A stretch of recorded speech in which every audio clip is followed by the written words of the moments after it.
Connor Buchanan, and welcome to Behind the Curtain.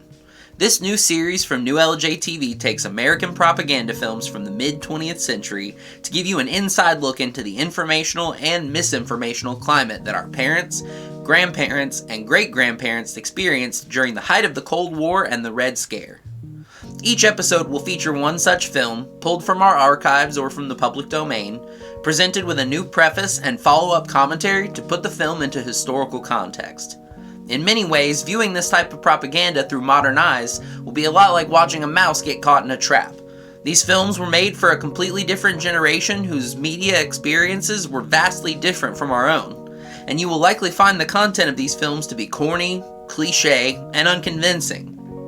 But try and suspend your modern viewpoint and imagine how you might view films like these if TV and film were dramatically less present in your life. You might have had a small black and white TV or no TV at all in your home, and you might have gone to the theater to see a movie only a few times a year, if at all. How much more impactful would films like these have been on your thinking if you had fewer hours of screen time a year than most of us get in a week or even a day now? Our first film is a piece of corporate propaganda from 1937 called From Dawn to Sunset. This film was produced by the Chevrolet Motor Division of the General Motors Sales Corporation. It was made to be the centerpiece of mandatory workplace meetings held at General Motors in 1937 as a result of a major wave of labor organization and union activity that was taking place at that time. This film fits into a genre that could be described as capitalist realism, a sort of response to popular Soviet styles of art pervasive around this time known as socialist realism. It was intended to defend the economic and political realities of the time by showing them in the most idealized way possible with a euphoric narrative and soaring score.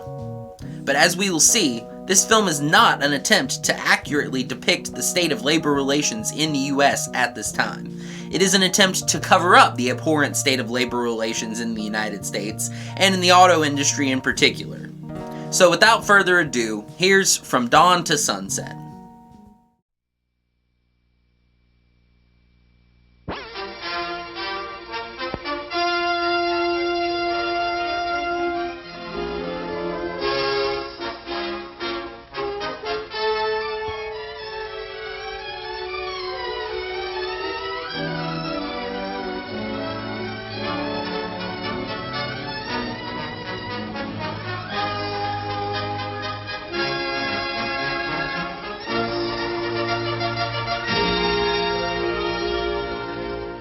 Day breaks in the east, and a mighty army rises.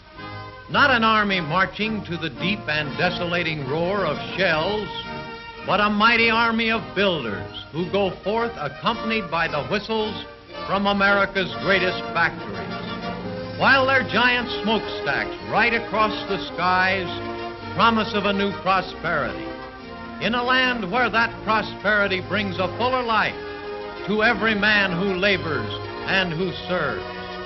And as each builder marches forth to shape his destiny, tens of thousands more go with him side by side, and so each one is multiplied. And thus America has grown from the combined services of those who plan, create, and build, each day serving better, earning more, and building greater values than can be found in any other nation of the world.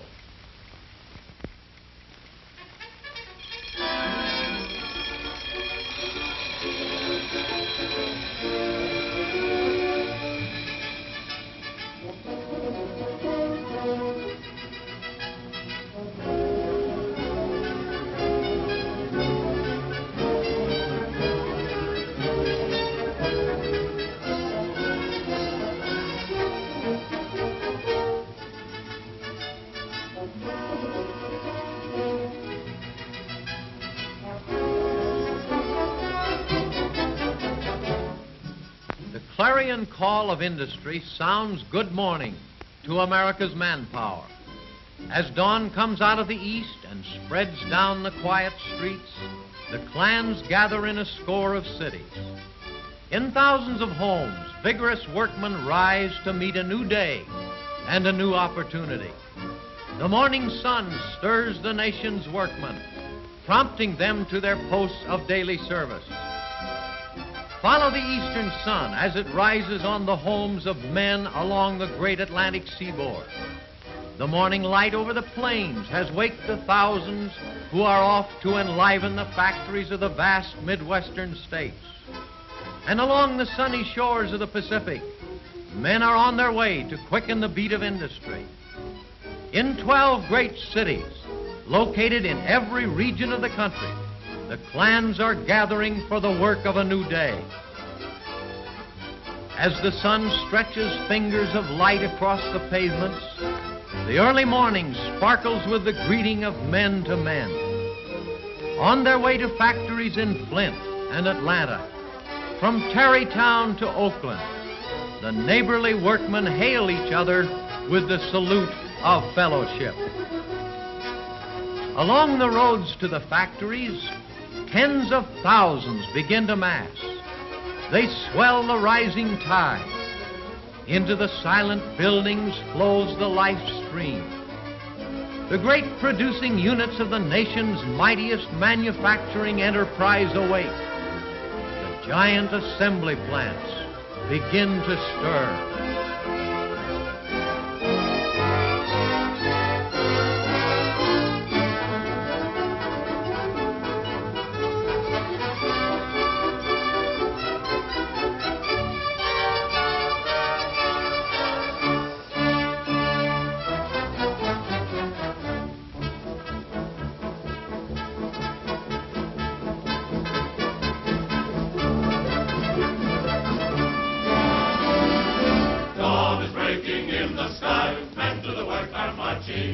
Hear the tramp of feet, hear the swiftly swing along and sing a song of happiness complete. The rising sun tells of a new day coming. Men of skill and might to work are going. So glowing, the wheels of industry are falling. Here they come with the sun. Everyone, hallelujah, night is come.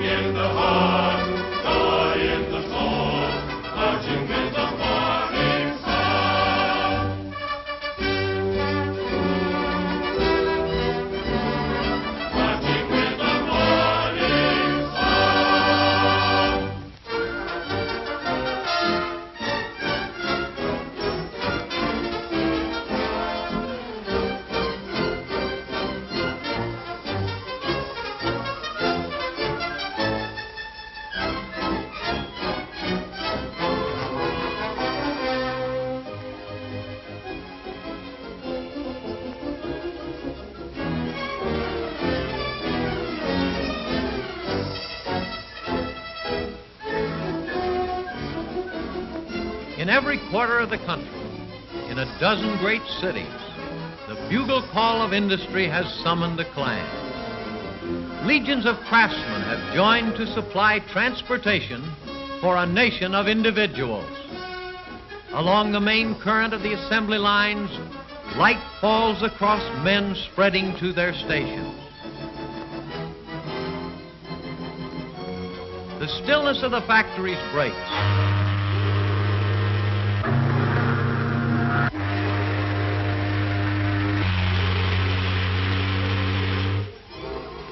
The tramp of many feet makes way for the rhythmic hum of smooth spinning machinery. Under the guidance of skilled workmen, comfort and speed and safety are built into motor cars for all America. All that fine automobiles are made of, all that the builders need, is ready for assembly. America is at work.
great automobile factories and the grounds encircling them are never empty. Like mighty reservoirs, they feed the streams of cars along the highways. 1 million families call for motor cars. The work of men who make them is always in demand. America has a ready purse and gives eager acceptance to what the men of motors have built, and built well. Fine materials, soundly assembled. And while a restless and never satisfied horizon calls, the new automobiles stream from the factories, spreading pleasure and speeding business all across the country. The destination? Everywhere, USA.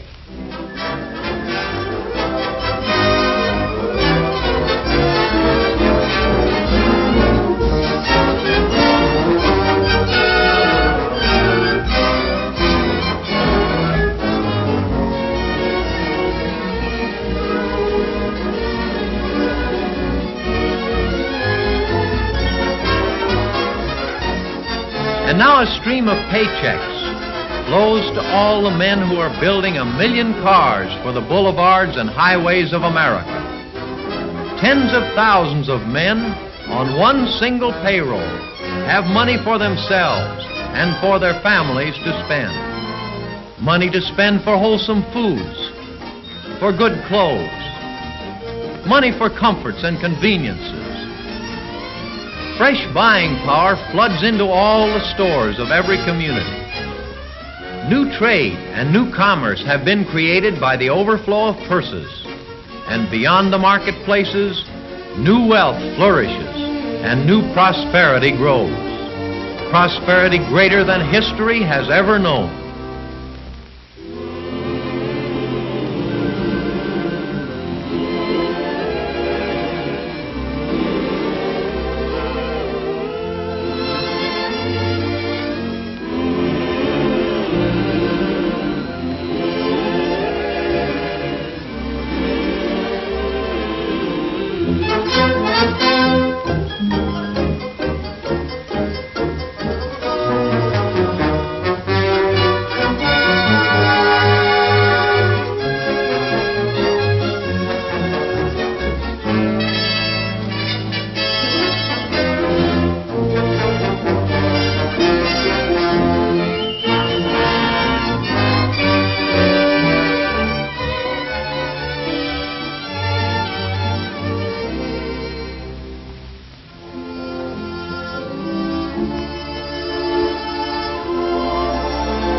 on the river shore. Oh, Mississippi, flowing past the door. Hear the steamers whistle as they're coming round the bend. Roll on, you Mississippi, roll on. Come on, you lazy steamer, move on. Clear that river, here we come. Watch her smoke, boy, hear that engine humming. Lordy, take a look at that shore. Soon I'll be with the folks I adore. Oh, Lordy, there's a spot round that bend. That's my home, my journey's end. Come on, you old man river, come on. Roll on, you Mississippi, roll on.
The pleasure of buying, the spreading of money, and the enjoyment of all the things that paychecks can buy are making happy all the thousands of families. And when the sun drops low at close of day and the evening shadows lengthen all across the continent, the men return from work with the wind fresh in their faces. Each feels that his home is the best of places, and each in his heart is right.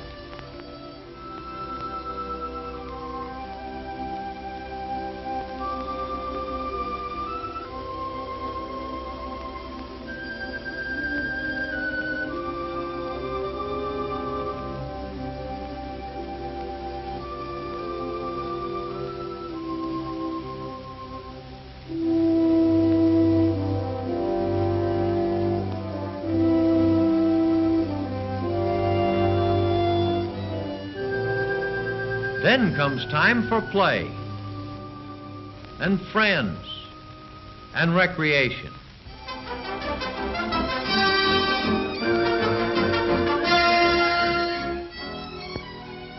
And so across America, the thousands have worked today and done their tasks well. And as the lights blink out, a day of work, a day of fulfillment, of happiness and of peace merges into the assurance of a fuller life in the great American way. One more perfect day is through. I thought, shadows creep across the blue. The night has come upon you. No dream your ways have waned. Lights out, sleep till morning.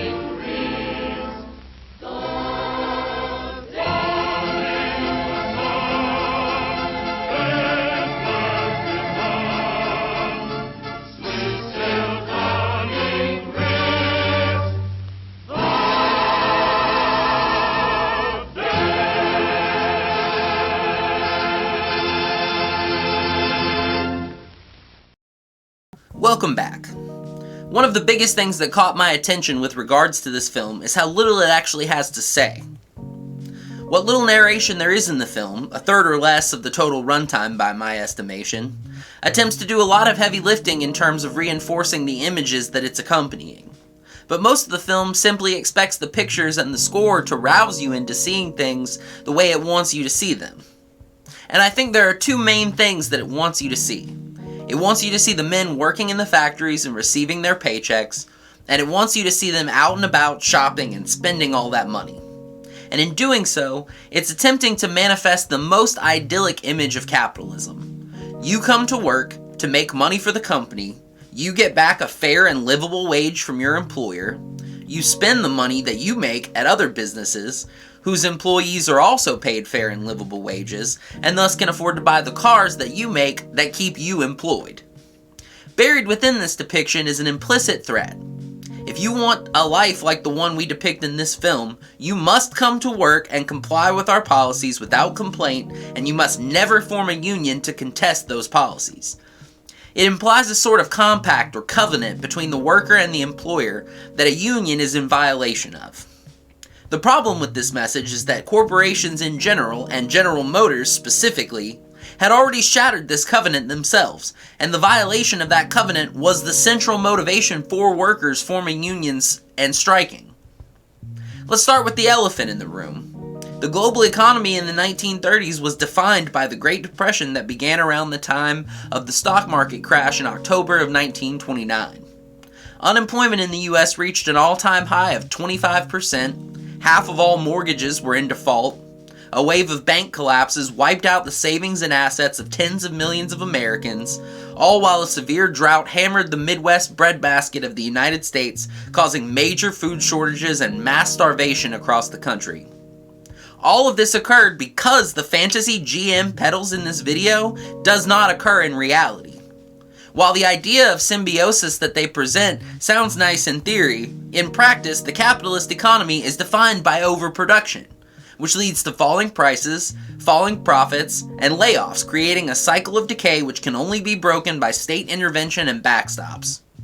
The covenant between laborer and employer that GM implies in this film was broken by corporations as soon as they weren't making as much money as they wanted to make anymore.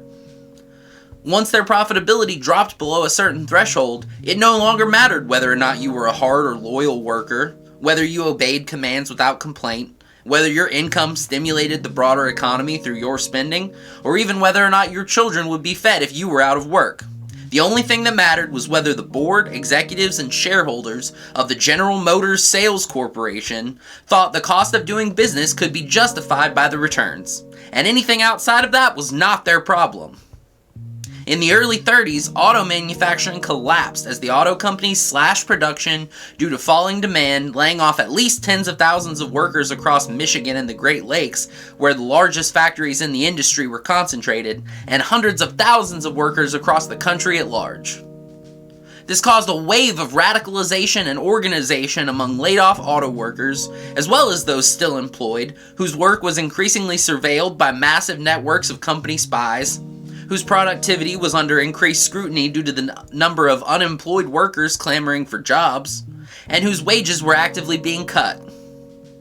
This led to a wave of worker actions aimed at forcing concessions out of the auto industry bosses, who despite the production cuts and the stock market crash were still some of the richest people in the country because of how much value they had extracted from workers prior to the crash. One such action was the 1932 Ford Hunger March, where thousands of organized, unemployed auto workers marched to the Ford River Rouge factory in Dearborn, Michigan. At the time, this factory was the largest industrial compound in the history of the world. The marchers were demanding that the company rehire the unemployed, provide funds for health care, end racial discrimination in hiring and in promotions, provide winter fuel for the unemployed, abolish the use of company spies and private police against workers, and give workers the right to organize unions. They carried signs reading, "Give us work," "We want bread, not crumbs," and "Tax the rich to feed the poor." They were supported by the local unemployment councils, which were formed as a result of the Depression, as well as local organizers of the growing Communist Party. The response from Ford's mercenaries and the Dearborn police was to tear gas the protesters, spray them with fire hoses in frigid temperatures, and finally to shoot at the crowd, killing 5 people and injuring over 60 others in an event that has become known as the Ford Massacre. This was one of many similar events to occur during the turmoil and mobilization of workers that occurred during the 1930s, when class was more than at any other time in U.S. history at the forefront of American politics and discourse.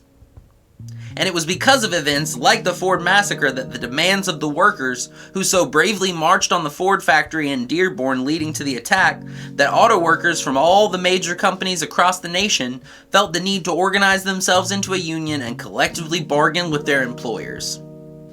The workers needed unions precisely because capitalism does not work as General Motors portrays it in this film.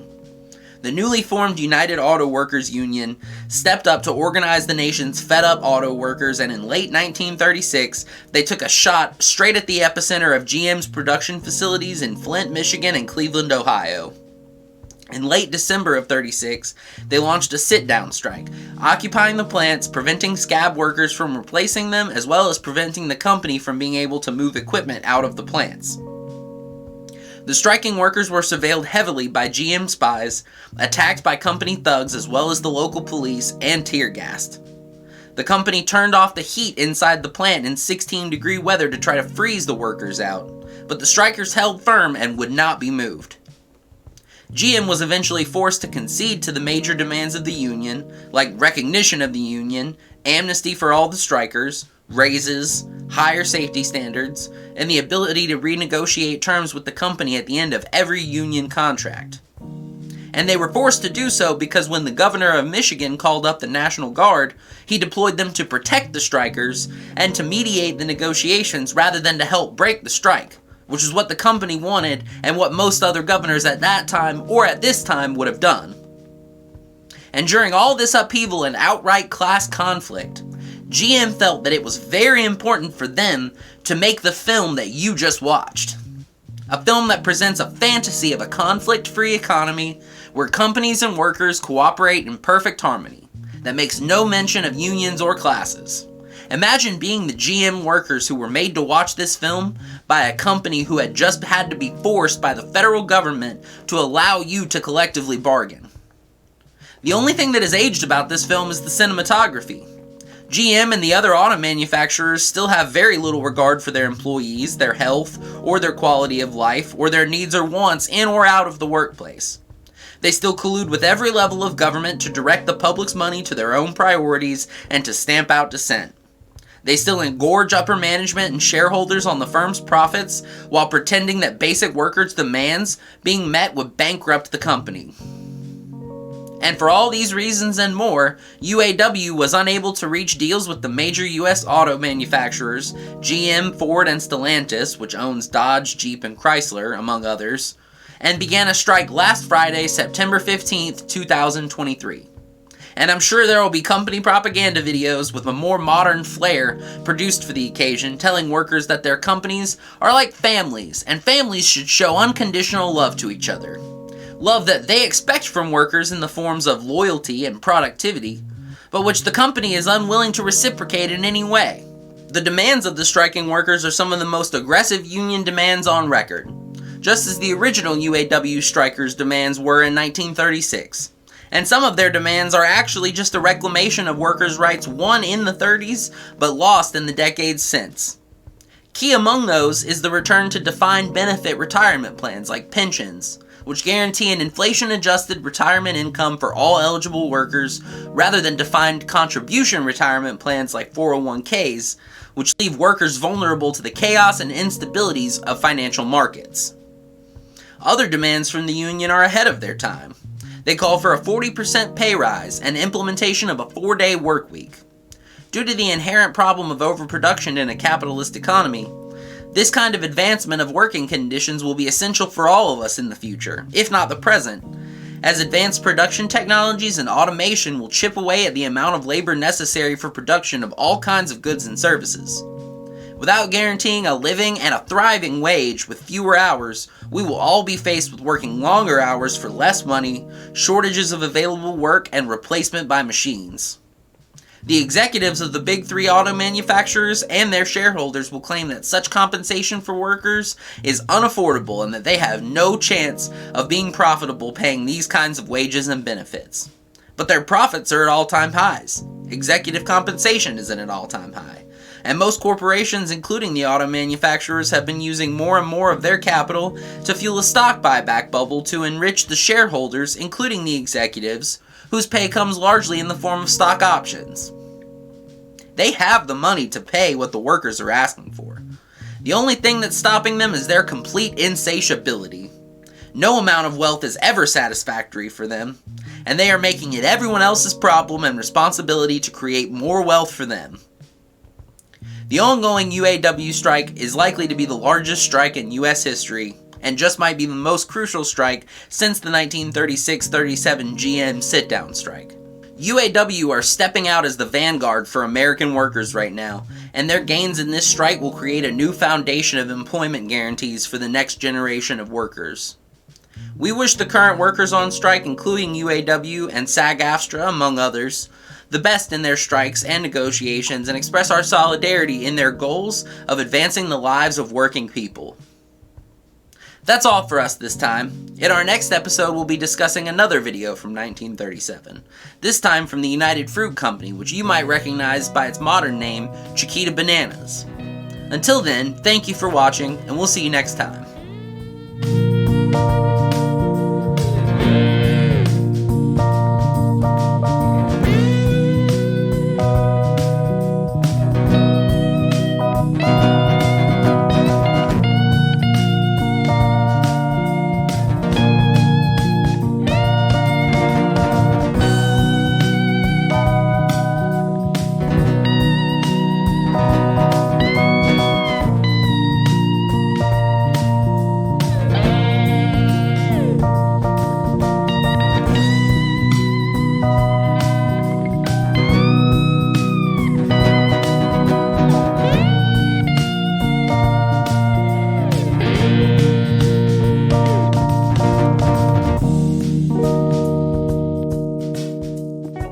This has been a presentation of New LJ Television. Visit us online at newlj.tv from the library of the LJ Makerspace. Brought to you by New LJ TV, online at newlj.tv.